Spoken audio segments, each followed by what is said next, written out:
Olá, seja bem-vindo ao canal da Congregação Presbiteriana de Macapá. Eu sou o pastor Michel e hoje eu quero convidar você para juntos meditarmos no texto que se encontra em Atos, capítulo de número 6, versos de 1 a 7. Queridos, a maioria de nós, quando iniciamos a nossa caminhada cristã, possuímos uma visão um tanto quanto romântica da igreja. Não sei se aconteceu com você, mas no início da minha caminhada cristã, eu pensava que não havia conflitos na igreja, que os irmãos sempre viviam em harmonia uns com os outros. Claro que com o passar do tempo, eu pude perceber que as coisas não eram bem assim, uma vez que a igreja ela é composta de pecadores e pecadores pecam uns contra os outros e criam problemas. Não demorou muito para que eu pudesse perceber que aquela igreja perfeita que eu imaginava não existia. E mesmo a igreja primitiva, que erroneamente costuma ser vista por alguns como sendo uma igreja perfeita, ela também possuía os seus conflitos, os seus problemas, de modo que a igreja perfeita só na glória. Enquanto nós estivermos nesta condição de pecadores, teremos sim que lidar com conflitos, com problemas que surgem no meio da igreja. Entretanto, queridos, a diferença entre a igreja cristã verdadeira e uma falsa igreja não é a presença ou não de problemas, a presença ou não de conflitos, mas a maneira como essa igreja lida com estes problemas, lida com esses conflitos. Então, a maneira como a igreja lida vai fazer toda a diferença, e a igreja precisa aprender a lidar biblicamente com os problemas e os conflitos que surgem no meio dela. Interessante porque nós estamos aqui observando o livro de Atos. Este foi um problema que surgiu na igreja, mas antes desse já havia ocorrido outro. Não sei quantos lembram, mas a igreja enfrentou um problema sério com Ananias e Safira, pois eles, instigados por Satanás, tentaram mentir para o Espírito Santo. Então aquele foi o primeiro problema. Agora nós temos um segundo problema que está aqui ocorrendo no seio da igreja. E esse problema diz respeito às viúvas e à distribuição dos alimentos e dos mantimentos entre elas. Veja, eu quero então poder observar esse texto juntamente com você, meditar sobre ele, a partir do seguinte tema: a igreja deve aprender a lidar biblicamente com os problemas e os conflitos que surgem. A igreja precisa aprender a lidar biblicamente com os problemas e com os conflitos que surgem. Primeiro ponto que eu quero destacar nessa hora é que a igreja passa por problemas, a igreja passa por conflitos. Em Atos capítulo 6, verso 1, a narrativa começa dizendo assim: ora, naqueles dias, multiplicando-se o número dos discípulos, houve murmuração dos helenistas contra os hebreus, porque as viúvas deles estavam sendo esquecidas na distribuição diária. O que estava acontecendo aqui? Nós estamos aqui há poucos meses do dia de Pentecostes. No dia de Pentecostes havia 120 irmãos, mais os 12 apóstolos. Após o sermão de Pedro, o número dos irmãos então cresceu para mais de 3.000 membros. Ou seja, o primeiro sermão de Pedro teve um acréscimo de 3.000 novos membros na igreja. Ou seja, isso foi uma bênção, mas também trouxe algumas dificuldades.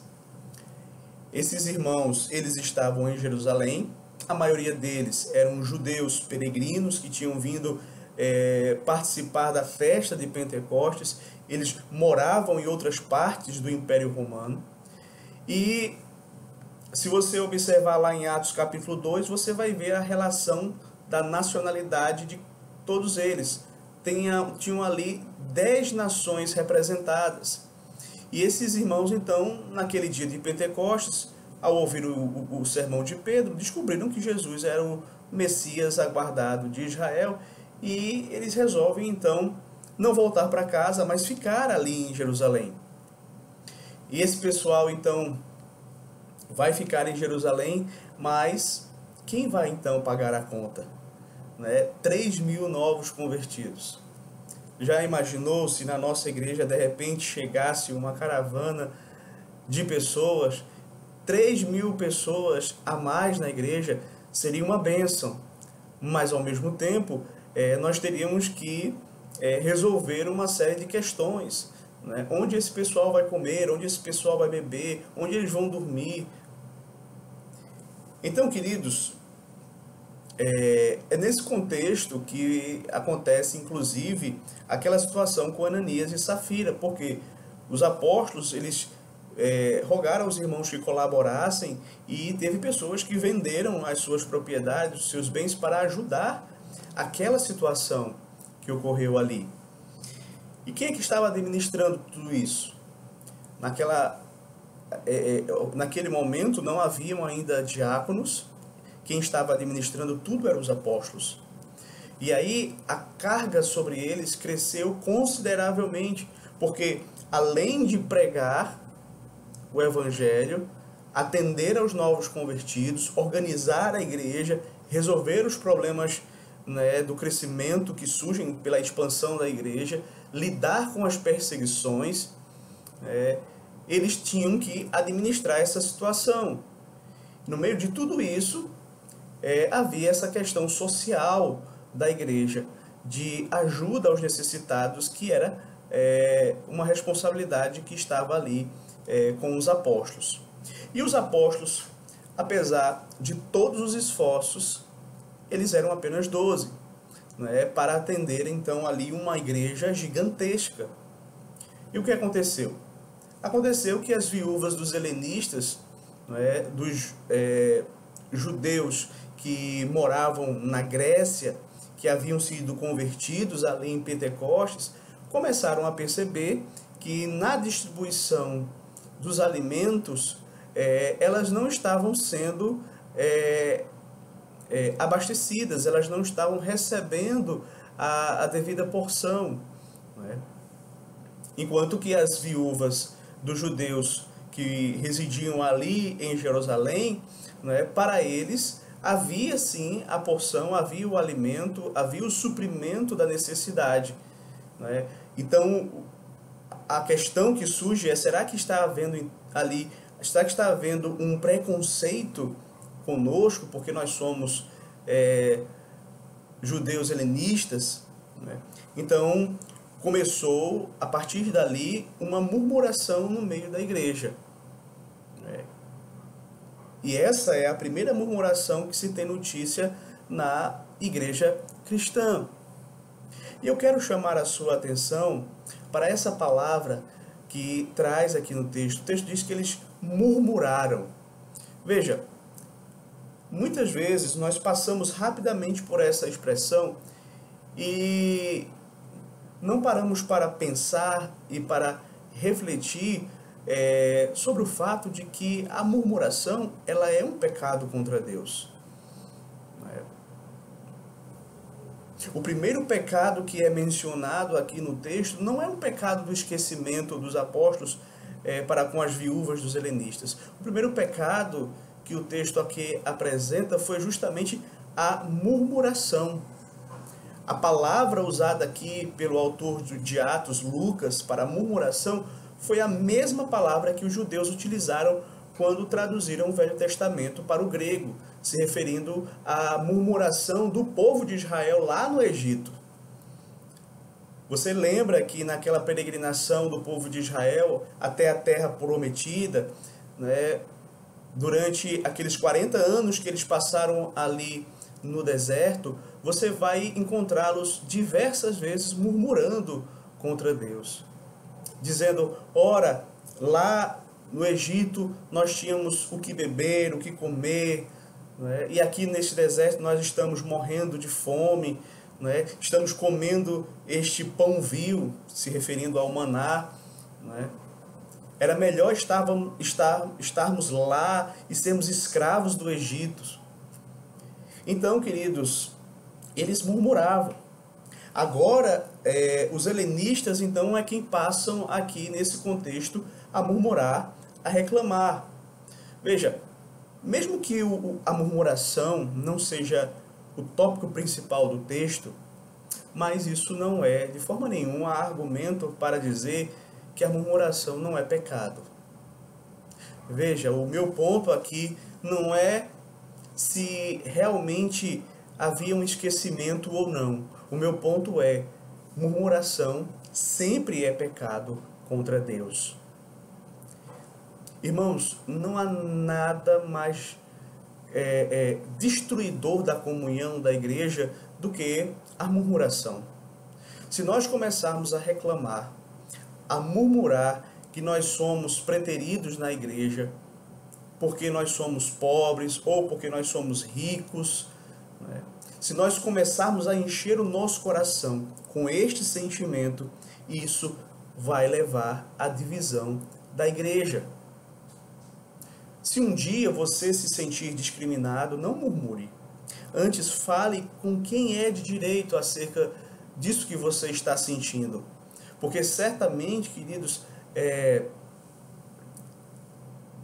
a sua liderança vai então dar um encaminhamento correto a essa questão. Porque a murmuração, ela não tem a intenção de resolver o problema. A murmuração, ela tem a intenção de espalhar um sentimento para toda a comunidade, de algo que eu sinto e que pode levar à divisão da igreja. Mas agora eu quero me voltar para o problema das viúvas. Agora vamos observar aqui a questão que suscitou tudo isso, né? Primeiramente, nós precisamos deixar claro que nós não podemos afirmar se essa queixa das viúvas dos helenistas de não serem assistidas, se ela procedia ou não. É bem possível que sim, não é? Não que houvesse discriminação por parte dos apóstolos, mas porque, devido ao crescimento rápido da igreja, eles não estavam conseguindo realizar adequadamente aquela tarefa. Veja, no Antigo Testamento, Deus ordena que as viúvas que não possuem parentes que possam cuidar delas. Ou seja, elas devem ser cuidadas primeiro, né, por parentes. Se não tiverem parentes, a igreja deve cuidar das viúvas.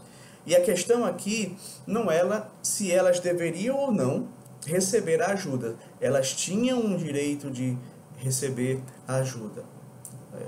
A igreja sabia que esta era uma responsabilidade à luz da palavra. Mas no verso primeiro, Lucas vai dizer multiplicando-se o número dos discípulos. Ou seja, Lucas está apresentando o motivo porque aquelas viúvas estavam sendo negligenciadas. O fato de que a igreja tinha crescido muito rapidamente. E a triste consequência desse crescimento exponencial da igreja foi que os 12 apóstolos não conseguiam servir adequadamente a todas as viúvas necessitadas.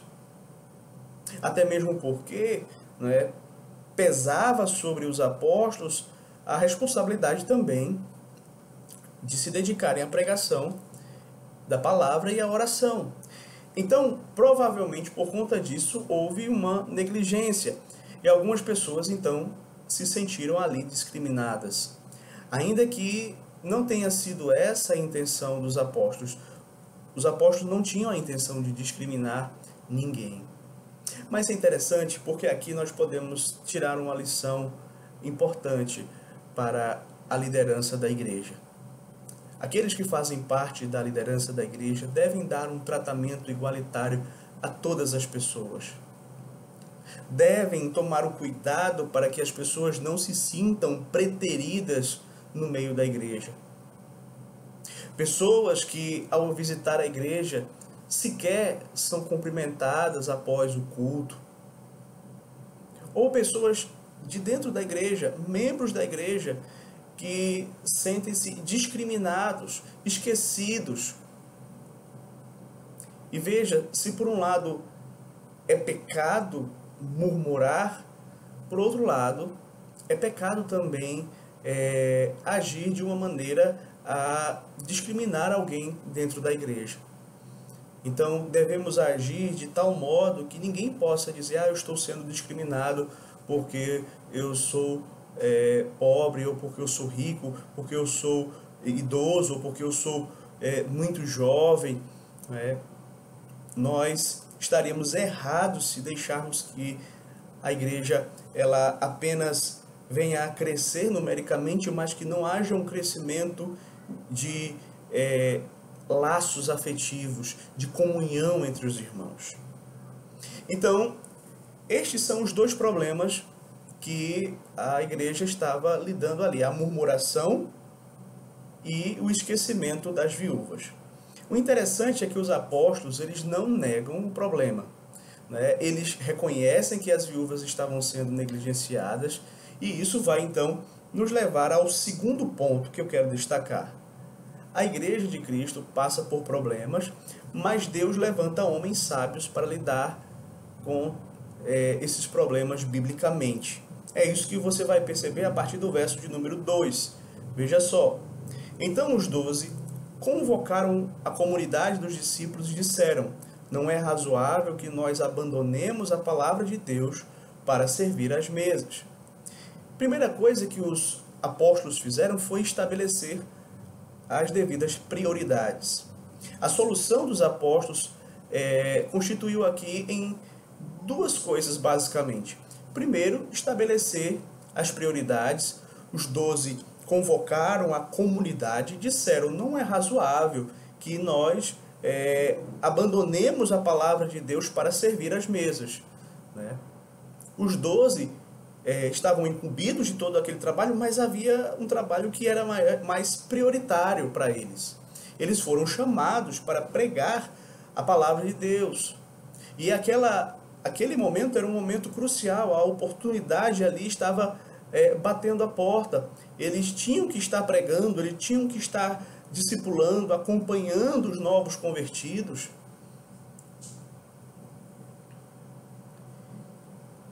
Eles não podiam parar o trabalho que eles estavam fazendo para distribuir os alimentos para as viúvas. Não que esse trabalho fosse um trabalho de menor importância, mas porque era uma questão de prioridade. Eles tinham sido chamados, primeiramente, para realizar esse trabalho pastoral. E como é importante, meu querido, minha querida, que esta prioridade pastoral ela seja mantida na igreja. Analisando aqui a situação dos apóstolos, nós vamos perceber claramente isso. Os apóstolos, eles observam o que está ali acontecendo e eles entendem: nós não vamos cair nesta armadilha de tentar resolver tudo isso sozinho. Não, vamos pegar aqui este encargo para que depois nós não venhamos a dar conta de tudo. Não que, volto a dizer, não que os apóstolos pensassem que aquele trabalho de servir às mesas fosse um trabalho humilhante, de forma alguma. Aqueles homens, eles conviveram com Cristo durante 3 anos, né? Eles estiveram ao lado de Cristo, né? Eles tiveram os seus pés lavados por Cristo, eles aprenderam com Cristo que no reino de Deus não existe nenhuma posição humilhante, por mais simples que seja, mas é um trabalho, é um serviço, é uma obra que precisa ser realizada. E o próprio Senhor Jesus disse: aquele que quer ser maior entre vós, seja o primeiro que sirva. Então, queridos, aqui, de acordo com o comentarista John Stott, ele aponta aqui mais um ataque de Satanás à igreja. Satanás atacou a igreja por meio da perseguição, Satanás atacou a igreja por meio de Ananias e Safira, mas aqui ele vai dizer que esse é o ataque mais perigoso que Satanás, então, promove contra a igreja, que era justamente o ataque de fazer com que os apóstolos perdessem a sua prioridade. A tentativa de que eles se distraíssem daquilo que era o primordial no seu ministério. Então essa era a estratégia de Satanás ali, e que os apóstolos, no meio de tantas atividades, negligenciassem a oração, o ensino da palavra, o que por sua vez viria a enfraquecer a igreja, inclusive abriria portas para, quem sabe, falsas doutrinas. Então, dos 3 ataques até aqui contra a igreja, esse podemos dizer que foi o mais inteligente por parte de Satanás. A questão aqui, e além de uma mera tensão entre 2 grupos na igreja, os apóstolos, eles discerniram o problema. Eles discerniram que o problema ele era mais profundo. A administração social estava ameaçando ocupar o tempo deles, impedindo-os, assim, de fazer a obra específica que lhe fora confiada pelo Senhor Jesus Cristo, a oração e o ensino da palavra. John Stott vai fazer uma observação muito interessante. Ele vai dizer assim: os apóstolos estavam alertas o suficiente para detectar as ciladas do maligno, ou seja, eles estavam alertas, e por isso então eles vão perceber que aquela era uma armadilha de Satanás contra eles, para que eles perdessem o foco da oração e da pregação da palavra. Porque muitos pastores deixam de exercer o ministério da palavra, né, como deveriam nos dias atuais? Porque muitas vezes eles se envolvem em outras tarefas na igreja. Não que essas tarefas não devam ser realizadas, não que essas tarefas não sejam importantes, né? Mas os pastores precisam entender que muitas vezes Satanás usa essas distrações para fazer com que ele perca o foco, perca a sua prioridade, perca de fato aquilo pelo qual primeiramente Deus lhe chamou, que foi a preparação da pregação e uma vida de oração. E aí então nós vamos chegar a um novo momento em que os apóstolos eles vão propor uma solução para o problema, e a solução vai ser uma eleição, né? Essa é a segunda parte da solução que eles vão delegar. A primeira parte nós vimos, eles não abriram mão das suas prioridades. Agora então eles vão delegar, né? Eles vão nomear pessoas para que possam então realizar esta tarefa. E aqui, queridos, nós percebemos a atitude de humildade dos apóstolos. Eles eram líderes da igreja, mas eles não tiveram, de forma nenhuma, dificuldade de compartilhar a liderança da igreja com um novo grupo que seria então escolhido. Veja o que diz aqui o verso de número 3. Mas irmãos, escolhei dentre vós 7 homens. Os apóstolos, como você pode perceber aqui, eles dizem à igreja: escolhei, ou seja, elegei dentre vós homens, 7 homens, para que eles possam então desenvolver esta obra no seio da igreja de assistência social aos membros da igreja. Então a igreja faz a escolha, não? É ela quem vai reconhecer nestes homens os requisitos necessários para o diaconato, né? E veja que desde este momento tão inicial da igreja, você vai perceber o princípio da eleição de oficiais na igreja de Cristo. Logo aqui, no nascedouro da igreja, o princípio já vai ficar estabelecido, a eleição de oficiais. Motivo pelo qual, queridos, nós podemos continuar elegendo os diáconos e presbíteros da nossa igreja. Mas qual foi então os critérios que os apóstolos deram para que a igreja escolhesse esse grupo de irmãos para auxiliar na distribuição dos alimentos? Vejamos a continuação do texto aqui no verso de número 3, diz assim: Mas, irmãos, escolhei dentre vós 7 homens de boa reputação, cheios do Espírito e de sabedoria, os quais encarregaremos deste serviço. Ou seja, eles deveriam ser homens de um elevado padrão moral. Eles tinham que ter boa reputação, e ter boa reputação não significa alguém perfeito, mas era alguém que não deveria ser reconhecido por um determinado pecado, por ser linguarudo, fofoqueiro, ladrão, avarento, espancador, mulherengo, pavio curto. Não poderia ser reconhecido por isso. Então, é nesse sentido que eles vão dizer aqui que tinha que ser alguém de boa reputação. A segunda qualificação é que eles também tinham que ser cheios do Espírito Santo. E por que precisavam ser cheios do Espírito Santo para servir as mesas das viúvas?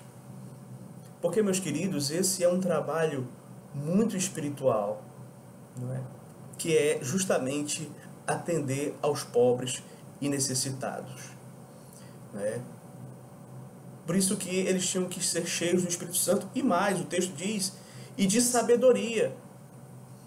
Os diáconos precisam também ter essa sabedoria espiritual para poder, então, distribuir os recursos da igreja de uma forma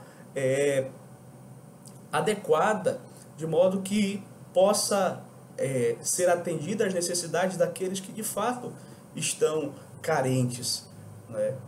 Então, ele é alguém que precisa ter sabedoria da parte de Deus para administrar os recursos da igreja.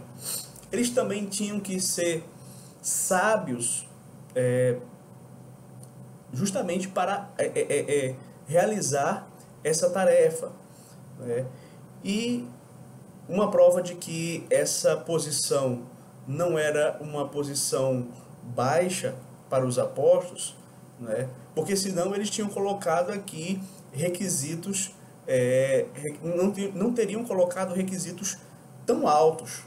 Os homens aqui deveriam ser de boa reputação, cheios do Espírito Santo e de sabedoria. Ou seja, não era qualquer pessoa que iria realizar este serviço. Não era nem mesmo aqueles que quisessem. Era para homens cheios do Espírito Santo, homens de sabedoria, homens de boa reputação que estivessem ali dentro da comunidade. Mas e quanto aos apóstolos? O que os apóstolos fariam, então, uma vez que esses irmãos fossem escolhidos? Veja aí o verso 4. Eles vão dizer assim: E quanto a nós, nos consagraremos à oração e ao ministério da palavra. Perceba que os diáconos, eles iam suprir as necessidades materiais da igreja, a fim de que os apóstolos, por sua vez, pudessem suprir as necessidades espirituais, ensinando a pregação, ensinando e pregando a palavra de Deus. Eles iam se afadigar no ensino da palavra de Deus.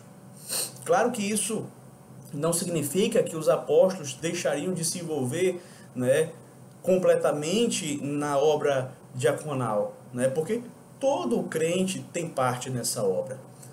De uma maneira ou de outra, todo crente tem parte nessa obra. No entanto, o fato é que eles continuariam a realizar o trabalho assistencial da igreja, mas quem seria de fato responsável por aquela área da igreja seriam os diáconos. Eles poderiam ajudar, mas a responsabilidade ficaria sobre os diáconos. E aqui nós podemos também tirar alguma lição para nós. É uma tentação, meus queridos, para o pastor, né, desviar o foco do seu chamado. Né? E o pastor ele precisa sempre perguntar: para que Deus me chamou? Né? Para a oração e a pregação. E tudo aquilo que estiver associado à pregação da palavra, seja o aconselhamento, a visita, tudo aquilo que está associado à pregação da palavra. Mas aí vem a tentação para o pastor desviar o seu foco, de se envolver com outras atividades da igreja, cuidar do jardim, pintar a igreja, capinar o quintal, enfim. Veja, não é que essas sejam tarefas que rebaixem o pastor, não, mas ele não pode perder o foco principal dele. Né? E muitas vezes, meus queridos, a igreja não compreende isso, que a prioridade do ministério pastoral é a oração e o ensino da palavra. Né? Mas muitas vezes o pastor abandona a oração e o ensino da palavra, né, para se envolver em outras atividades, e a igreja então fica desguarnecida. A igreja fica fraca espiritualmente, a igreja fica à mercê dos lobos. Mas veja, e a igreja então aqui ela vai se agradar dessa decisão dos apóstolos. Verso 5. O parecer agradou a toda a comunidade. Ou seja, o parecer dos apóstolos foi bem recebido pela igreja. Percebam que eles eram uma comunidade de pecadores, pecadores que estavam murmurando, pecadores que estavam ali em divisão por causa de culturas diferentes, mas a despeito disso eles eram pecadores salvos, pecadores que tinham o desejo de agradar a Deus. Então, quando os seus líderes propõem se dedicar à oração e ao ensino da palavra, isso agradou a eles.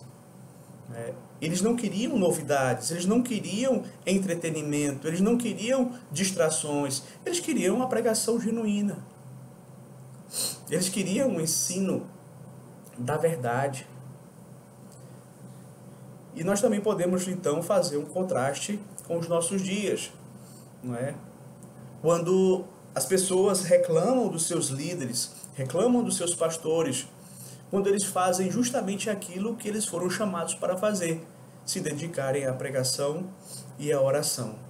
Algumas igrejas querem que o pastor realize várias atividades, e somente assim ele será um bom pastor. Por isso que você vai encontrar pastores realizando 1001 tarefas dentro da igreja. E a igreja dizendo: olha como o nosso pastor, ele é trabalhador, ele é muito dedicado à igreja. Mas por outro lado, como eu já mencionei, a pregação da palavra vai sendo comprometida. Veja o contraste aqui, né? O parecer da eleição de diáconos agradou a comunidade. A comunidade ficou feliz. Mas o texto prossegue e nós somos então informados a respeito da oração, a respeito da eleição.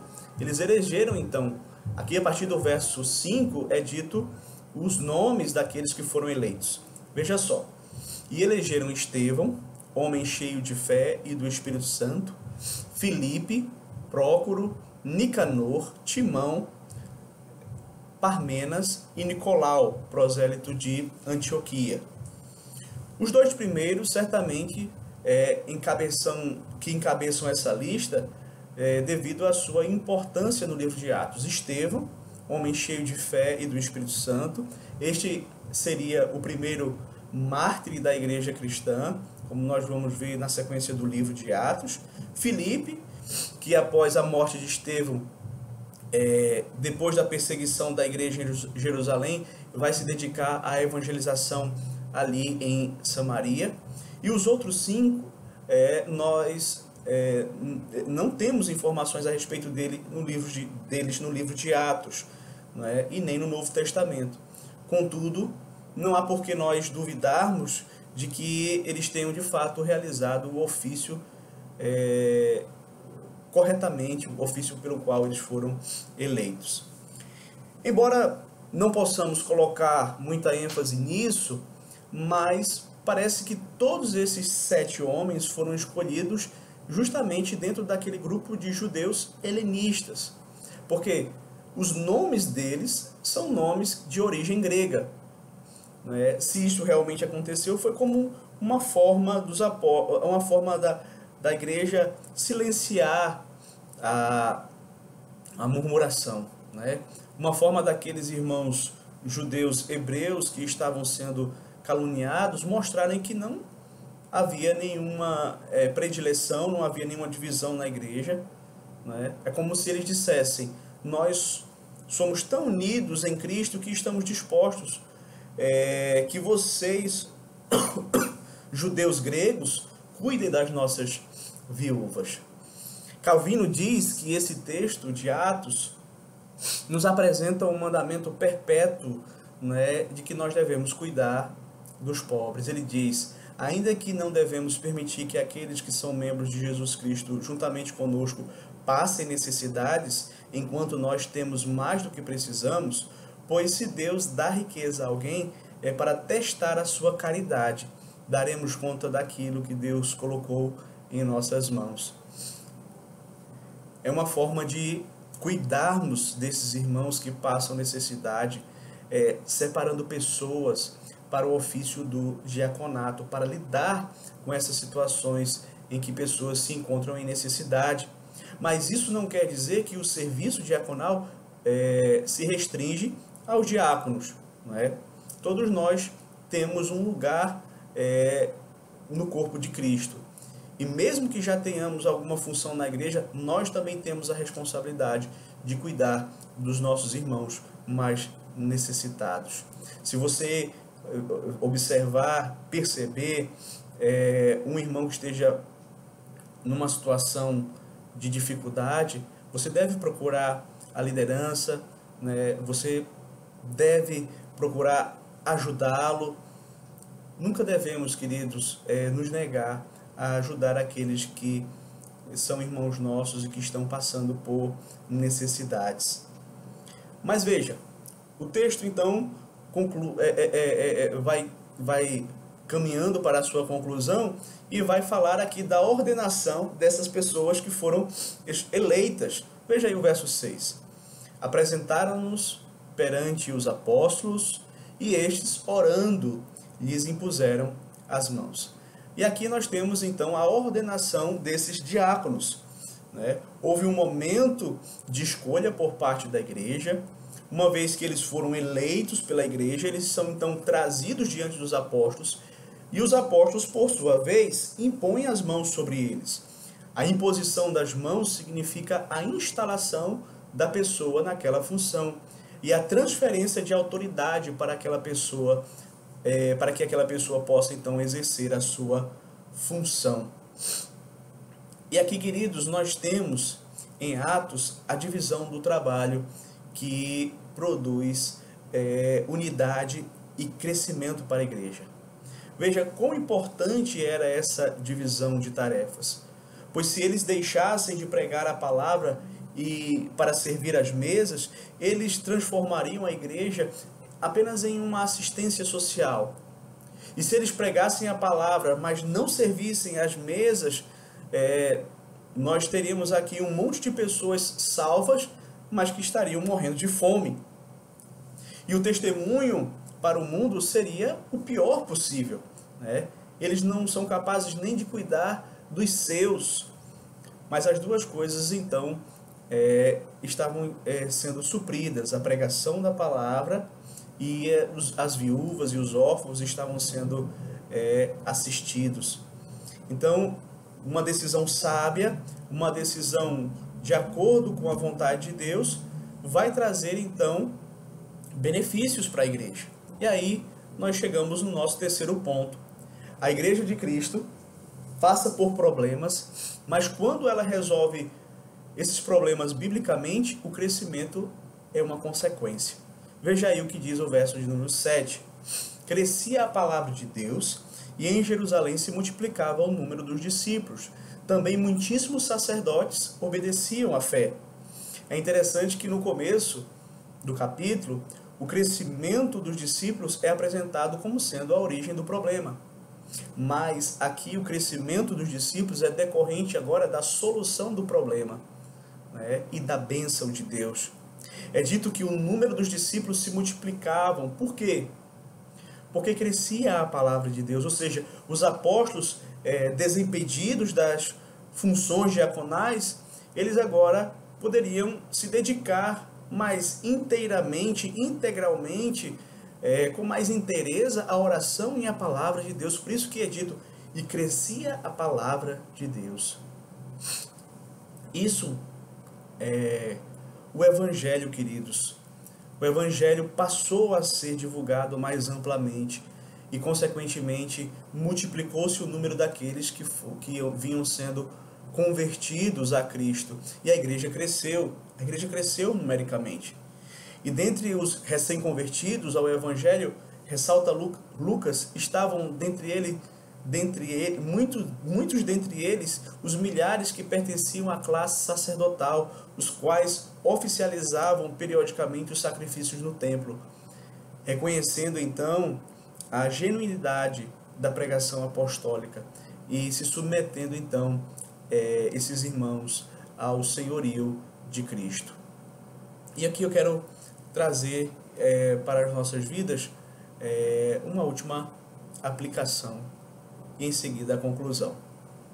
Queridos, a igreja só cresce verdadeiramente, não só em números, mas em cristãos convertidos, quando ela prega a palavra de Deus.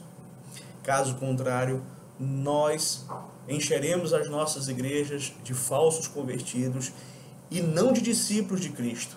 E infelizmente, é o que muitos fazem nos dias de hoje. Pessoas que focam os seus ministérios em um mero crescimento. O foco de muitos pastores é terem uma igreja abarrotada de pessoas, atraídas por qualquer que seja a novidade, menos a pregação do Evangelho. Nós devemos denunciar tal prática, mas não podemos permitir que tais práticas nos seguem para as promessas de Deus para a sua igreja. Não é porque essas pessoas têm uma falsa visão a respeito do que é o crescimento da igreja que nós devemos permitir que essa teologia deturpada nos segue para a promessa de Deus de que se a sua igreja buscar ser fiel ao Evangelho, pregá-lo, buscar resolver e tratar os problemas, os conflitos, as dificuldades biblicamente, essa igreja ela vai avançar, ela vai crescer em comunhão, crescer em amor, crescer em humildade, crescer espiritualmente, crescer em números também. Né? Cristo disse que as portas do inferno não iriam prevalecer contra a igreja. Certamente, queridos, esta é a marca da igreja. Uma característica de uma igreja que cresce de forma sadia é que esta igreja ela cresce corretamente para a glória de Deus. As pessoas querem dividir a igreja em vários ministérios, e isso é um equívoco, porque só existem dois ministérios: o ministério da palavra e o ministério da misericórdia. Devemos manter um ensino bíblico sadio em todo o tempo e o cuidado com aqueles que precisam. E a igreja do Senhor crescerá, né, e avançará, e muitos dos eleitos serão acrescentados a esta igreja. Ainda há muitas pessoas ainda para serem alcançadas, e nós devemos então buscar sermos fiéis ao Evangelho e fiéis no chamado que o Senhor nos deu para lidarmos com as nossas lutas e dificuldades de forma bíblica. Sermos fiéis na assistência, na misericórdia, no amor. E assim, a igreja prosseguirá avançando. Que Deus nos abençoe. E eu quero então concluir fazendo uma oração juntamente com você. Ó Pai, Deus Todo-Poderoso, abençoa, Senhor, a Tua palavra, que o Senhor possa, por meio do Teu Santo Espírito, fazer com que esta palavra possa ensinar aos nossos corações, ficar guardada em nossos corações, para que assim possamos viver uma vida cada dia mais santa e que assim possamos crescer como crentes e crescer como igreja. Nos ajuda a resolver os problemas de forma bíblica, os conflitos que surgem de forma bíblica, tudo para a Tua honra e glória.